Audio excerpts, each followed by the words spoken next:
The group stage of the Africa Cup of Nations is over and the round of 16 is upon us. Arise correspondents Aaron Akerijola and Abi Yomon have been bringing us updates on the games and other activities off-field at AFCON 2024. As we anticipate the start of the round of 16, where the Super Eagles will be facing a familiar foe, Cameroon, Aaron Akerijola and Abi Yomon dissect what to expect in the round of 16.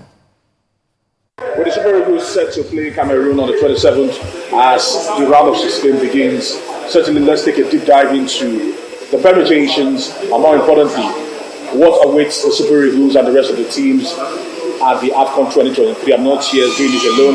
I've got Abi Yomo. Abi Yomo, some would say that the map and the side of the draw the Super Eagles are in en route to the finals is the easier of the two sides of the draws, because on the other side there are heavyweights like Egypt, Senegal. Talk to us about Mali also.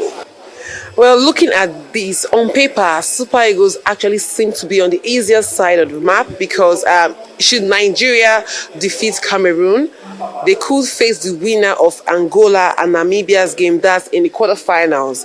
And now on this same side of the draw, you have Cape Verde and Mauritania, there's Morocco and South Africa. So the winners of these two games will also face each other in the quarterfinals as it progresses, as opposed to the other side where we have Senegal, you have Egypt, you have Equatorial Guinea, we have Mali and Burkina Faso, not to be underestimated, because we know that in 2013 Burkina Faso went all the way to this final, so they have not been playing badly. But one thing this African Cup of Nations can teach us all is that no team should be underestimated. So I would say that Nigeria facing Cameroon should just be a first step. Let Nigeria just scale that fence first of all. I know on paper or head-to-head, in the last 3-4 games, Nigeria has had the better of Cameroon.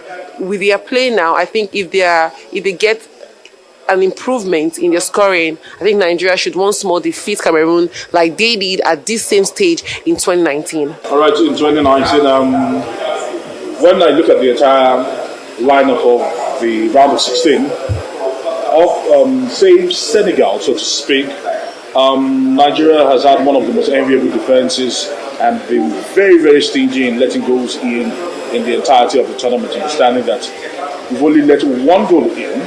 Same as Senegal also, who have let just one goal in as many games that have been played. Now, there are talks that this man, William Troost-Ekong, the captain of the side, might not be fit to start that game against Cameroon. Talk to us, Al-Hassan Yusuf here is fit to also start. As we go into that particular game, with what we've seen from the group stages, what do you think the starting lineup should be for the Super Eagles of Nigeria?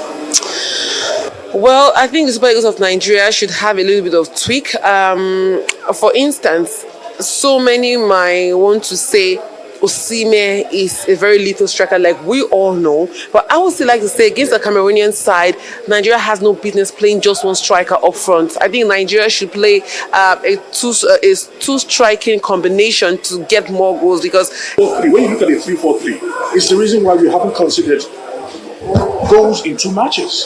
Aaron, no doubt about that. Now, if you look at games, crucial games where big teams win, for almost every team, you see a different formation. I'm not saying the coach should keep changing formations, but against a team like Cameroon, who just now released that their Vincent Abubakar, who we know is a striker who has eyes for goals, he's going to be coming back. He might not start the full game, but we saw him what he did against Brazil. We've seen him against bigger teams. He's very little. He's very clinical. Nigeria needs to score goals. Yes, he knows the African terrain, Aaron.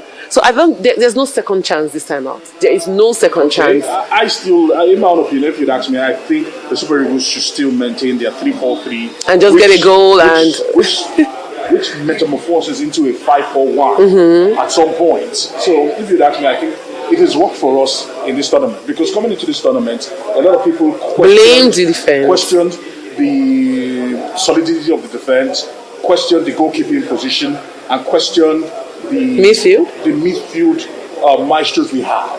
But all that has been laid to rest. And the biggest problem in this tournament as we speak is goal scoring. If we can get our acts right, I believe we'll be able to do well. So I'm hoping Victor Osimhen finally has found his scoring boots.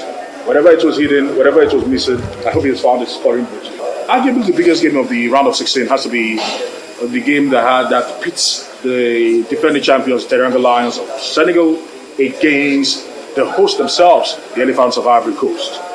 Arguably, on paper, that's the biggest game. Call it for me, do you think it's almost death wish going against Senegal at this point in time, understanding that they are low on confidence, talking about the Elephants of Ivory Coast, they are without a coach, and their players are not firing also?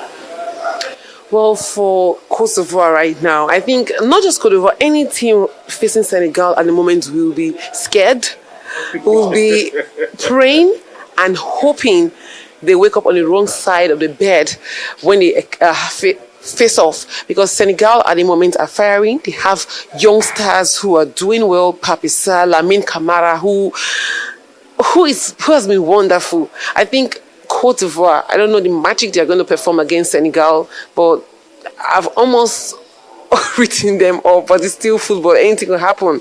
But Senegal have been the best team at this AFCON. At least 3 games, they got the 3 points. The only team at the tournament to get the maximum 9 points. But how Cote d'Ivoire will survive against them is left to be seen. We have other matches. Not Nigeria and Cameroon is one game so many would like to see. There's a Moroccan side going against South Africa. I think that game is a game so many would also want to see. And Cape Verde, they have been the surprise of the season. The tournament, rather. It could be the cheapest. It could be the cheapest. But when you see two teams nobody expected to go far, they want to put in their all to probably prove that they're not a fluke. So I think that game, I would like to watch that game, Aaron. But we talked to some people who spoke about the matches that they think will stand out. Let's listen to them. I'm South African, so of course South Africa, Morocco, it's a tough one, but we beat them in a qualifier before. But I think it was a dead rubber. Their minds were not really there. They were on holiday already. So this will be a different one, but it's mind over heart. The heart tells you something different, but the head says it could be a difficult one. But you'll see, this AFCON has been so unpredictable, I think that's the word. And then of course you got Nigeria and Cameroon. That's probably the pick of the round of 16 draw. And having seen both teams, it's a difficult one to call as well, because they've been both been blowing hot and cold so far in the competition. But I don't know. I think the Super Eagles are probably the stronger team based on what I've seen of Cameroon in the group stages. But again, as I said, unpredictable.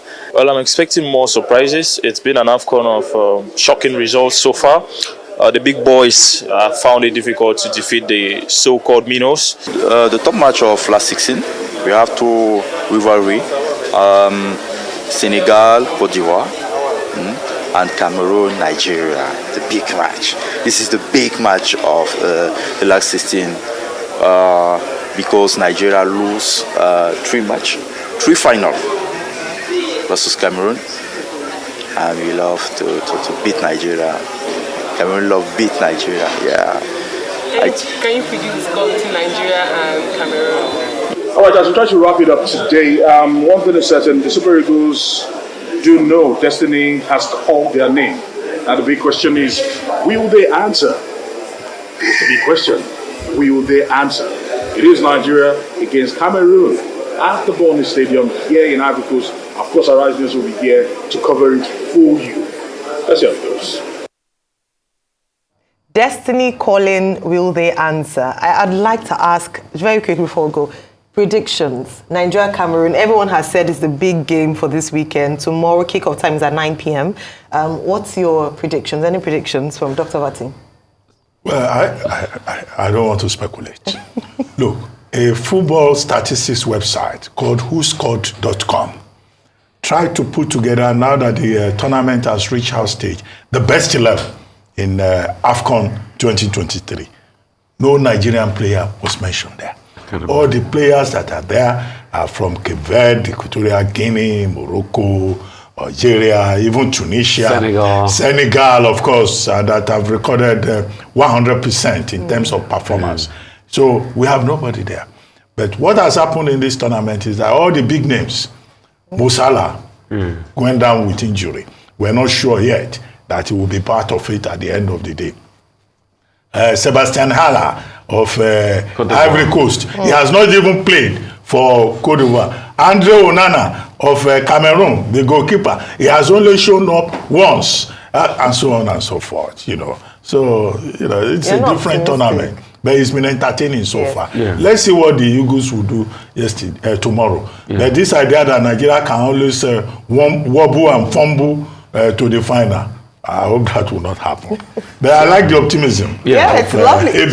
So two things. And then Senegal and Ivory Coast. That's another big one. Senegal will beat Ivory Coast. Senegal and Ivory Coast. There might just be a major upset. 3-0. 3-0. Or 3-1. Senegal will beat Nigeria and Cameroon, based on antecedents. Couple of Nations Cups back, we beat them 2-1. Last Nations Cup, Nigeria. Okay. Last Nations Cup, but let's not also forget that they beat us on penalty after a 2-2 draw in Lagos in year 2000 AFCON. Last Nations Cup 3-2, that in Egypt in 2019 when it was played in the summer. So I'll say 2-1, all right, or 1-0. Advantage who? Advantage to Nigeria. Because we've not been scoring. Yeah. We'll see. Let's see. Tomorrow is deal day, almost more important than the finals, this one. It's the most exciting one to look forward to this weekend, and we are cheering Nigeria all the way. Thank you, Aaron Akirijola and Ibi Yomon, for giving us excellent updates and reports from AFCON in Cote d'Ivoire.